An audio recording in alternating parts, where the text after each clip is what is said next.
today's video, I'm reviewing Dungeon Draft. Let's get right into it. Hey everyone, welcome back to the channel. My name is Clayton, and in this video, I just want to mention that this game was sent to me by the publisher Upper Deck to let you guys know my thoughts about it. They feel and I feel like this game might interest a few of you. So with that being said, let's get right into talking about this game and my thoughts about it. What is Dungeon Draft? Well, this is a 2 to 5 player card drafting game that plays over 4 rounds, and there are 3 phases per round. The draft phase, the play phase, and the end phase. The gameplay is pretty simple. So the draft phase, pretty much each player is taking 7 cards from the top of the draft deck, and they are going to be selecting 1 card from that 7 that they would like to keep, and then passing it either clockwise or counterclockwise to the next player depending on the round. The draft phase ends once each player has selected 7 cards. Next will come the play phase, where players will actually get a chance to play the cards that they have just drafted. Now, when it comes to playing cards in this game, you have to pay gold to play them. The cost is listed on the card. Now, this is something that all players should keep in mind when it comes to drafting these cards, because you don't want to draft too many heavy cost cards because you might not have enough gold to pay for them. There's also quest cards that players will select at the beginning of the game that will give players either a special bonus or more victory points at the end of the game if they can complete them. Now, these quest cards are optional and players do not have to play with them if they are looking for more of a simpler gameplay experience. Now, in my personal opinion, the quest cards work really well in the game and should definitely be added. But if you're playing with a younger style of players, then it is perfectly alright to not include those. Now, during the play phase, if a player cannot play a card due to not having the gold cost to pay to play more cards, that player's turn ends for the round.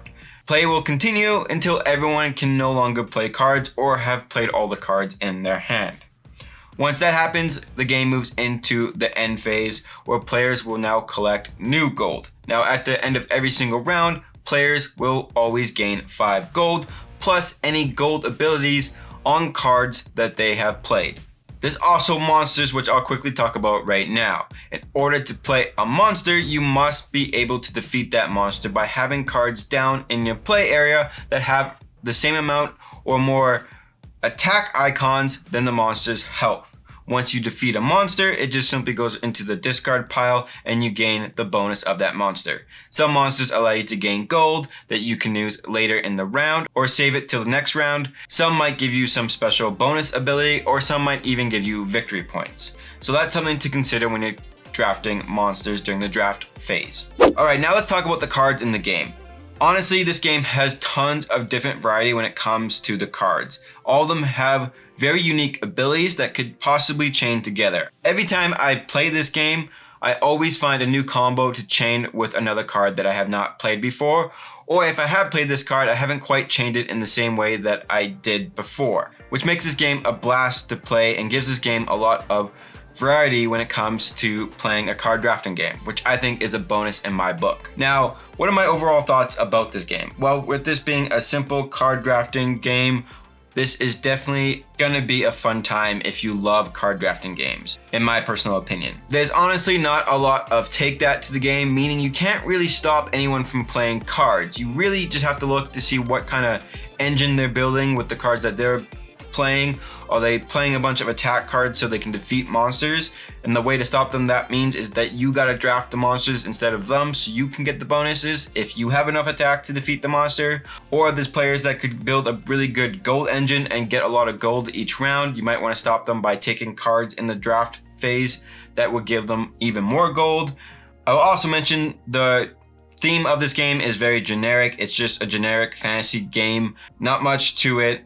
And if you're somebody that's really into deluxeified components, then this game is definitely not for you. It's simple cardboard, nothing too special there. What I do like, though, that it does come in a small box. You can definitely take this on the go. The game plays in 20 minutes, I find, with 3 to 4 players. And the scoring of victory points every time I played this game has always come down within less than 10 points of each other for the player that wins. So with that being said, if this game sounds interesting to you, you love card drafting games, you like quick playing games, then this game you might want to consider. I hope you guys enjoyed this video. If you did, give this video a like, and I'll catch you guys in the next video. Take care. Bye.